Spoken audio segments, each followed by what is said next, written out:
काव्य संगम के मंच पर आप सभी सुधी श्रोताओं का, पाठकों का बच्चन की अक्षय कृति मधुशाला की अंतिम कड़ी में स्वागत है। मधुशाला की कड़ी को आगे बढ़ाते हुए मैं काव्य पाठ कर रहा हूं। आप सभी काव्य यात्रा करते हुए मधुशाला की मादकता का आनंद लें।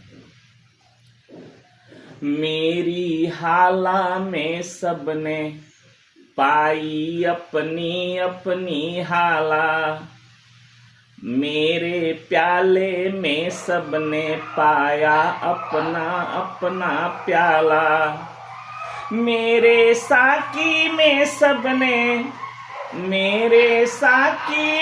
सबने अपना प्यारा साकी देखा, जिसकी जैसी रुचि थी उसने वैसी देखी मधुशाला।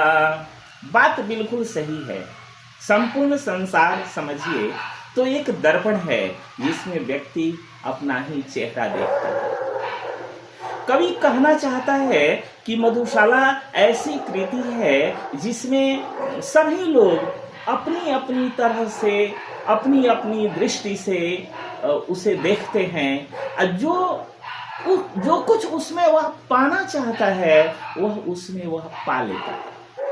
किसी के लिए मधुशाला सिर्फ मधुशाला है, मदिरालय है, तो वहीं किसी के लिए मधुशाला सिर्फ पुस्तक है। किसी के लिए वह लक्ष्य है तो किसी के लिए वह जिंदगी है।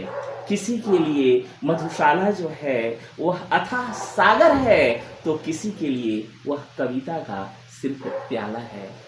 तो अपने अपने ढंग से लोग मधुशाला को पढ़ते हैं और जो चाहते हैं वह मधुशाला में ढूंढ लेते हैं।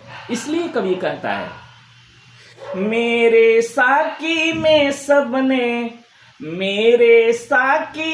सबने अपना प्यारा साकी देखा, जिसकी जैसी रुचि थी उसने वैसी देखी मधुशाला।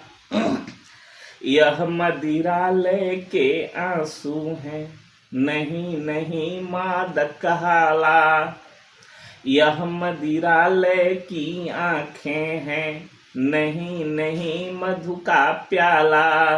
किसी को लगता है कि ये मदिरालय के आंसू हैं तो कोई कहता है कि नहीं, यह मादक हाला है, मदमस्त कर देने वाली हाला है। किसी को लगता है कि ये मदिरालय की आंखें हैं, यह मानवीकरण अलंकार है, ध्यान दें।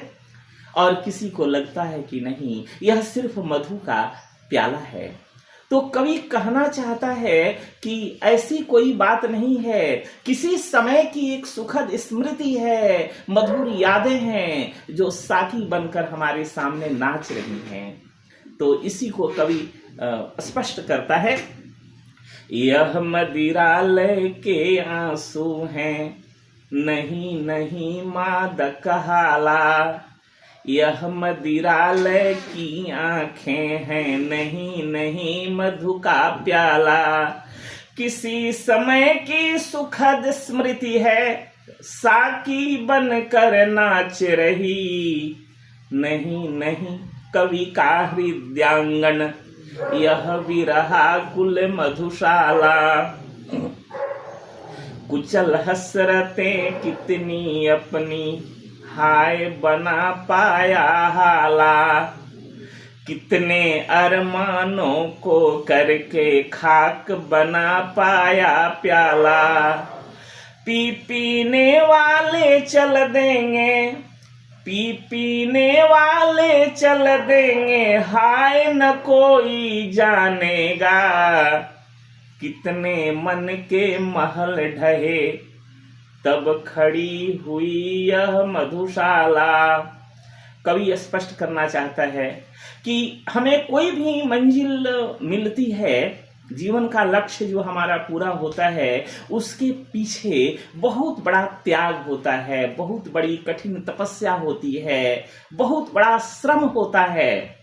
एक साम्राज्य स्थापित करने में कितनों की टाट उलट जाती है, एक मुकुट धारण करने में कितने खून पसीने बहाए जाते हैं। इतिहास तो इसका साक्षी है। तो मधुशाला ऐसे ही पूरी नहीं हुई है।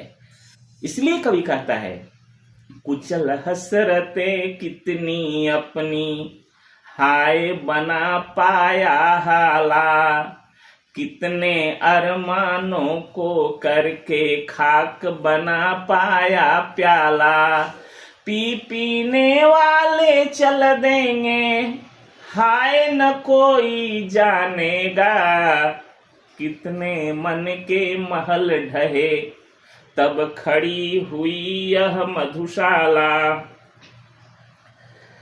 विश्व तुम्हारे विश्व में जीवन, मेला पाएगी हाला।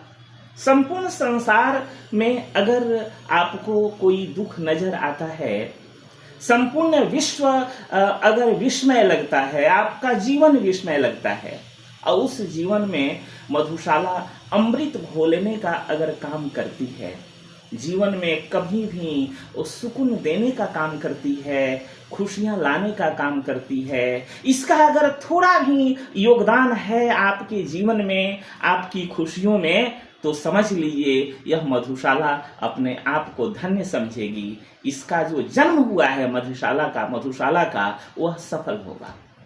कवि यही चाहता है और कहता है, विश्व तुम्हारे विश्व में जीवन, मेला पाएगी हाला, यदि थोड़ी सी भी यह मेरी मदमाती सा की बाला। शून्य तुम्हारी घड़ियां कुछ भी, शून्य तुम्हारी घड़ियां कुछ भी, यदि यह गुंजित कर पाई, जन्म सफल समझेगी अपना, जग में मेरी मधुशाला।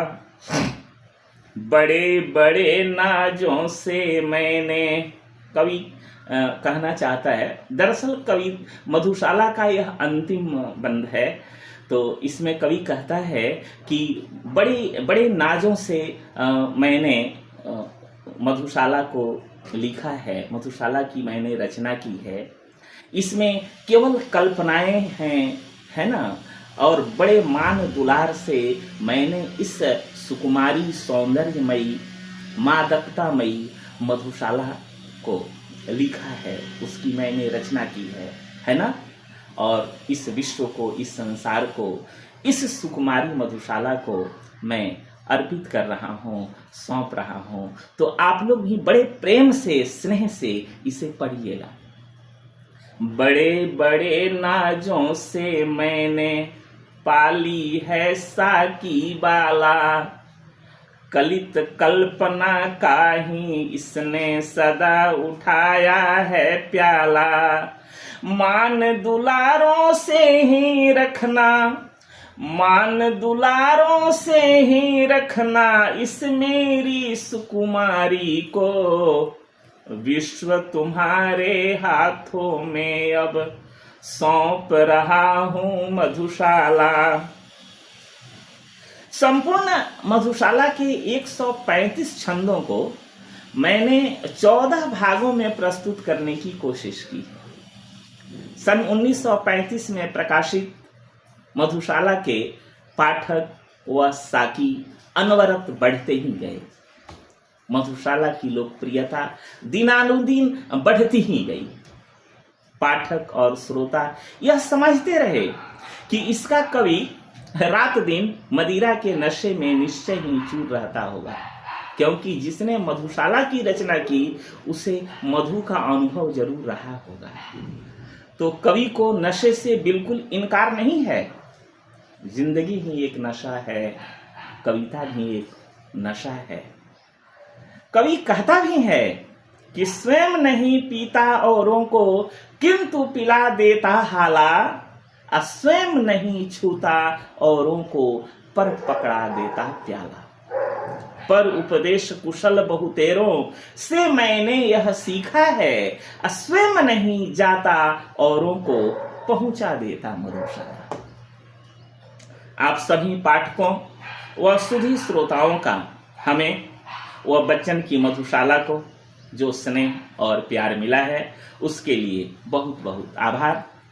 पुनः मिलते हैं नई रचना के साथ इसी काव्य मंच पर। तब तक के लिए शुभ विदा।